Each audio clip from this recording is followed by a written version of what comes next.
కదా, దాని గురించి చెప్తాను. ఈ పోస్టర్ అడుగులు చూడండి ఏముంది, కాలిగ్రఫీ డే. ఏంటిది? World calligraphy day.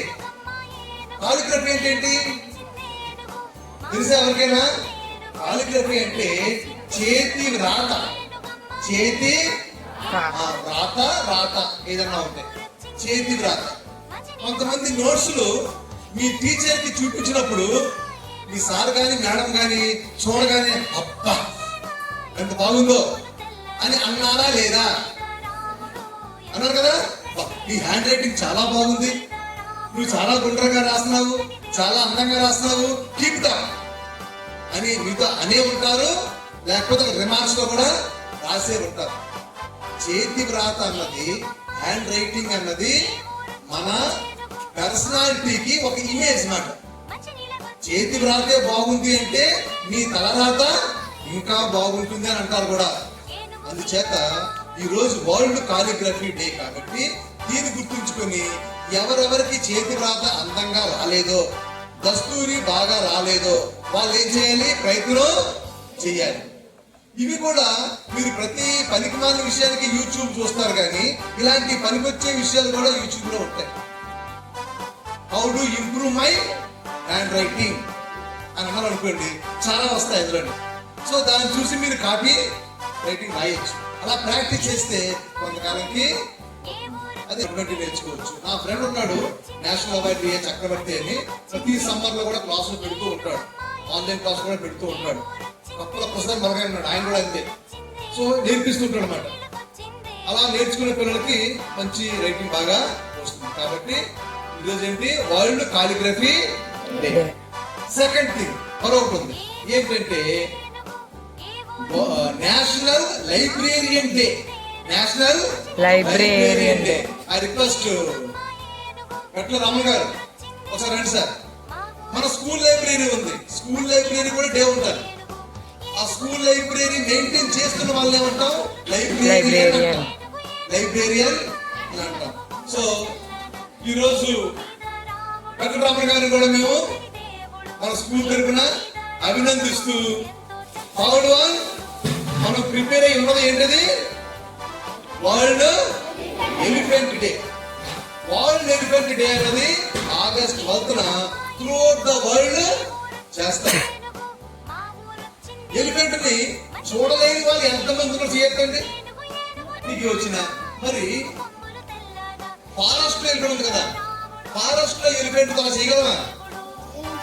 ఫారెస్ట్ లో ఎలిఫెంట్ చూడడానికి బాగా కనబడినా అది వైల్డ్ గా ఉంటుంది, అది వైల్డ్ గా ఉంటుంది. అదే సర్కస్ లోని ఇంటి దగ్గర తిరిగి ఏనుగులు ఏం చేస్తారో వాటికి ట్రైనింగ్ ఇస్తారు.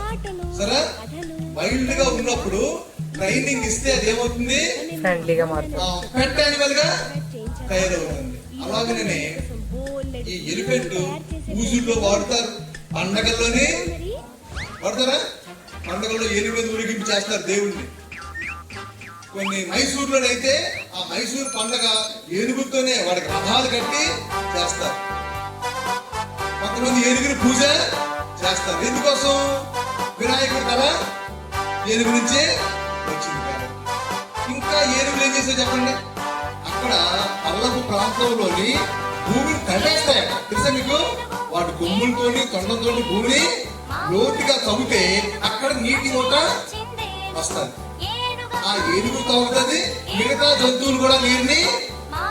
కాబట్టి ఏనుగు అడవిలో ఉండడం చాలా పర్యావరణానికి చాలా ఉపయోగపడే జంతువు ఏనుగు.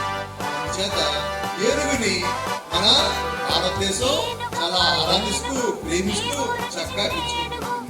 ఆఫ్రికా ఏనుగు అన్నారు కూడా, ఆఫ్రికా ఎలిఫెంట్ అది ఇంకా బలమైంది. అయితే ఆసియాలో ఉన్న ఆసియా ఖండంలో ఉన్న ఏనుగుల్లోని 60% ఏనుగులు మన దేశంలోనే ఉన్నాయి. చూడండి, మన పులులు కూడా 70% మన దేశంలో ఉన్నాయి. ఏనుగులు కూడా ఆసియా ఖండం మొత్తంలో ఉన్న ఏనుగుల్లో 60% ఎలిఫెంట్స్ మన దేశంలోనే ఉన్నాయి. అయితే ఈ మధ్య మీరు చాలా వార్తలు వినే ఉంటారు, ఏనుగులు ఊరిలోకి వస్తున్నాయా? వచ్చేసి రైతుల పంటలు నాశనం చేసేస్తున్నాయి. చెరుకు దోసలు మిగతా ఉండవచ్చు అవన్నీ తినేస్తాయి. అందరూ పాడైపోయి రైతు నష్టం కదా. ఎరువులు ఎక్కడ ఉండాలి? అడవుల్లోనే. అటువంటిది ఊళ్ళో వచ్చేస్తున్నాయి. ఎందుకు వచ్చేస్తున్నాయి? అడవులు నాశనం చేస్తున్నాం. అడవులు పెద్ద రోడ్లు వేసేస్తున్నాము, అలా నడుచుకుంటూ వచ్చేస్తున్నాయి. నెక్స్ట్ వేటగాళ్ళు వాటిని కాల్ చేస్తున్నారు, అడవుల్ని నాశనం చేసేస్తున్నాం, ఊర్లోకి వచ్చేస్తున్నాయి. పార్వతీపురం ఏరియా కదా, మన పార్వతీపురం ఏరియాలో అలాగే అన్ని జిల్లా ఏనుగులు వచ్చేస్తుంటే మన డిప్యూటీ సీఎం పవన్ కళ్యాణ్ గారు ఏం చేశారంటే కుంకి ఏనుగుల్ని మరో రాష్ట్రంలో తెప్పించారు. కుంకి ఏనుగులు అంటే మంచి ట్రైనింగ్ అయిన ఏనుగులు. ఈ ఏనుగుల్ని అడవులోకి వాటితో పాటు వదులుతారు. మిగతా ఏనుగులు అడవుల నుంచి ఊర్లోకి వచ్చేస్తుంటే ఈ ఏనుగులు వాళ్ళతో మాట్లాడి మిగతా ఏనుగులతోటి మనం వెళ్ళకూడదు, ఇదే సురక్షితంగా ఉంటాయని చెప్పి వాటి ట్రైనింగ్ అది ఇస్తారు. మనుషులు చెప్పారు అనుకోండి, ఒక తొండంతో చుట్టాలా విసిరేస్తారు. అందుచేత వాటిని అలాగా చేశారు. అతిపెద్ద జీవి ఏంటి? Elephant. Biggest animal in the world. So కాబట్టి ఆ ఎలిఫెంట్ మనకి చాలా అందంగా ఉంటుంది. పిల్లలకి చాలా ఇష్టం. విశాఖపట్నం బీచ్ రోడ్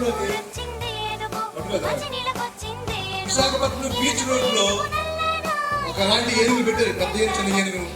మా బాబులు చిన్నప్పుడైతే ఎప్పుడు అక్కడికి తీసుకెళ్ళాను. ప్రతి సండే అక్కడ తీసుకెళ్ళి దాంతో ఆడించి దాని మీద ఎక్కించేవాడు. సో ఆ రకంగా ఏనుగులు మనకి ఉపయోగపడుతుంది. ఇప్పుడు ఏనుగుల గురించి మన 7th క్లాస్ ఇద్దరు అమ్మాయిలు చాలా The elephant is a wild animal and big animal. It has large body. It has 4 distinct legs and 2 big ears. The elephant is black in color. It has a long trunk. The elephant lives in the jungle. It is used to carry goods. Elephant has a long life. It likes to eat banana and sugarcane candy.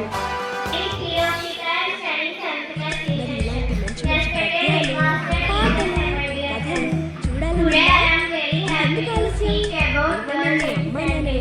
It is celebrated every year on 12th August. Elephants are the largest land animal on earth. They are intelligent, social and caring animals. On this World Elephant Day, let us promise to respect wildlife and protect elephants. యుద్ధంలో పూర్వ రాజులు యుద్ధానికి వెళ్ళేటప్పుడు అశ్వబలం గజబలం. అశ్వబలం అంటే గుర్రాల సైన్యం ఉండేది. గజబలం అంటే ఏనుగుల సైన్యం. ఏనుగుల మీద యుద్ధానికి కూడా ఏనుగుల మీద ఎక్కి మరి వెళ్తూ ఉండేవారు. ఈ రకంగా మన దేశానికి ఏనుగుకి చాలా సంబంధం ఉంది. అదే కొండల్లో కోనల్లో ఆదివాసీలు అనుకోండి, అక్కడ ఏనుగులు ఏం చేసేవాళ్ళు? వారు బతికి చేసుకొని వాళ్ళ పనికి వాడుకుండేవారు. చెట్లు కొట్టడానికి, ఆ కుట్టిన దొంగల్ని మోసుకెళ్ళడానికి. మీకు విషయం తెలుసా?